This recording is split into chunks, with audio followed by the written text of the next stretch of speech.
Heal Yourself with Sarah Dawkins. Episode 19. Eating Disorders. Many years ago, I suffered with the eating disorder Bulimia Nervosa. So I wanted to talk about eating disorders in general to highlight the prevalence and to help with understanding. They can be healed, and I will cover some of the ways in this episode. Eating disorders are mental illnesses. They are not a choice or a lifestyle. Eating disorders can affect individuals of any gender, age, ethnicity, or socioeconomic background. However, certain groups may be more susceptible to developing an eating disorder due to various risk factors. Eating disorders often first develop during adolescence or young adulthood and are more common among females in this age group. Individuals in sports that place an emphasis on body weight, such as gymnastics, dance, and figure skating, may be at higher risk for developing an eating disorder. Traumatic experiences such as physical or sexual abuse can contribute to the development of eating disorders. Eating disorders often co-occur with other mental health conditions such as anxiety, depression, or obsessive-compulsive disorder, and are serious mental health conditions that can have severe physical and psychological consequences. Let's take a look at the different types of eating disorders, their causes, and a variety of ways to address them. There are several types of eating disorders, and each have their own unique symptoms. Anorexia nervosa is characterized by a distorted body image, an intense fear of gaining weight, leading to self-starvation and severe weight loss. Bulimia nervosa involves recurrent episodes of binge eating followed by purging, either through self-induced vomiting or laxative overuse. Binge eating disorder is usually episodes of eating large quantities of food in a short period of time, accompanied by a sense of guilt, loss of control, and distress. Avoidant or restrictive food intake disorder involves a lack of interest in food, avoidance of certain foods or food groups, and significant weight loss or nutritional deficiencies due to limited food intake. Emotional eating is a specific type of disordered eating behavior, where food can be used in a way to distract people from their negative emotions, such as stress, anxiety, sadness, or loneliness, or even as a way to soothe themselves when they're feeling upset or stressed. It can also be part of many different types of eating disorders. Emotional eating can become a problem when it becomes the primary way that a person copes with their emotions and can lead to unhealthy eating patterns and weight gain. The causes of eating disorders are complex and can vary between individuals. There are many risk factors for developing an eating disorder, and they can have biological, psychological, and environmental factors. The biological factors include genetics, and studies have found that individuals with family histories of eating disorders are more likely to develop eating disorders themselves. Imbalances in the brain of serotonin and dopamine, which influence mood and behavior, may contribute to the development of an eating disorder. Hormones which affect appetite, metabolism, and the body's response to stress, such as cortisol, insulin, and leptin, can also play a role. Malnutrition can occur as a result of disordered eating behaviors and can affect brain chemistry and hormone levels, which can play a part in the development of an eating disorder. Recent studies have suggested that there may be a link between gut health and eating disorders through the disruption in the gut microbiome. However, biological factors alone are not enough to cause an eating disorder, but they can interact with psychological and environmental factors to contribute to the development of a disorder. The psychological factors include people who have low self-esteem and may feel that they're not good enough, and may turn to food and body image as a way to try and gain control or feel better about themselves. Those with anxiety might experience intense feelings of fear or worry, and may use food or exercise as a way to manage these feelings. People who have perfectionist tendencies may feel that they must be in control of every aspect of their lives, including their food intake and body weight.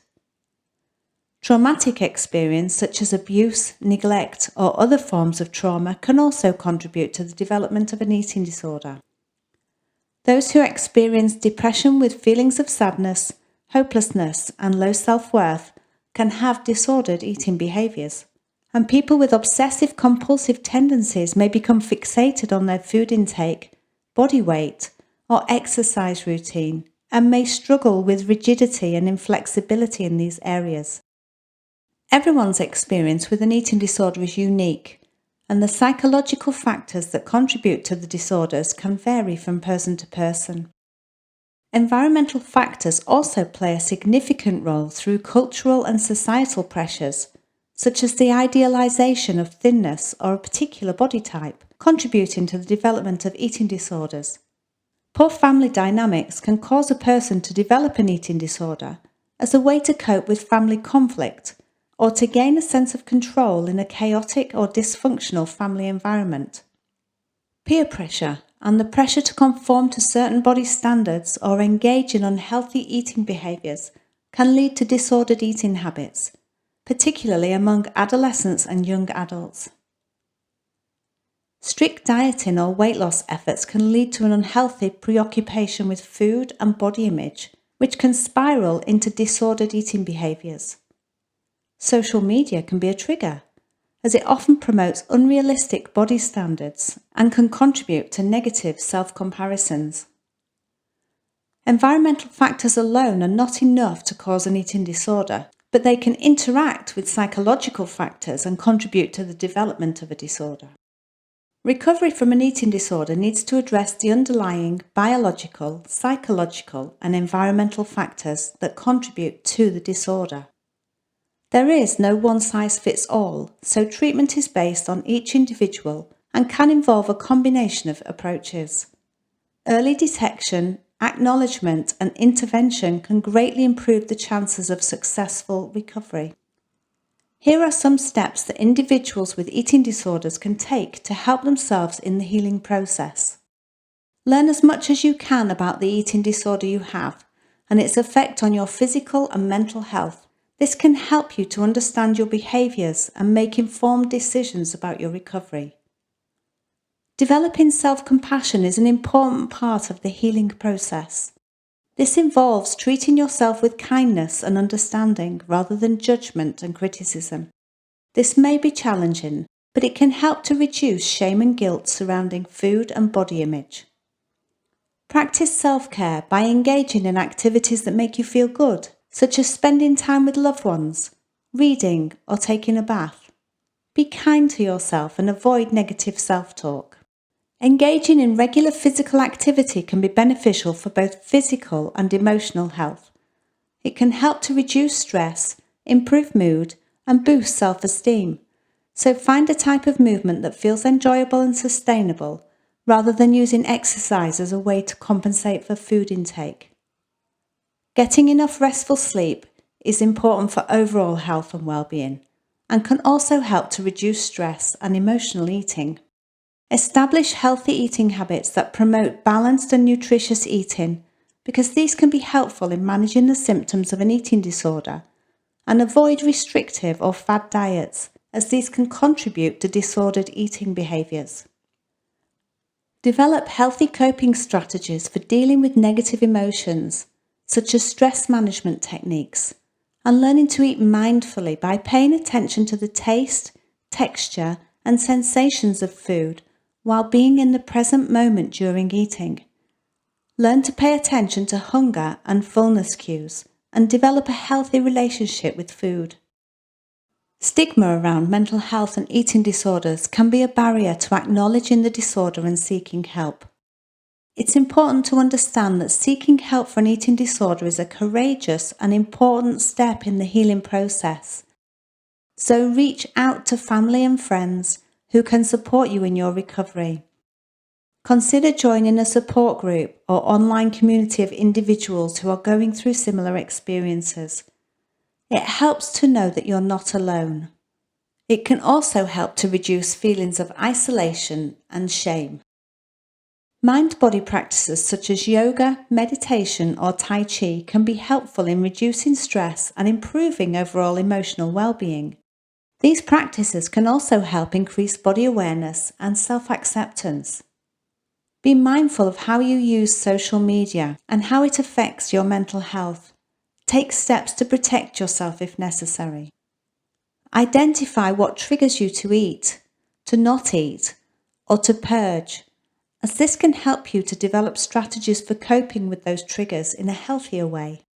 Recovery from an eating disorder can be a lifelong process to maintain a healthy relationship with food and your body. Eating disorders can have severe physical and psychological consequences even after recovery.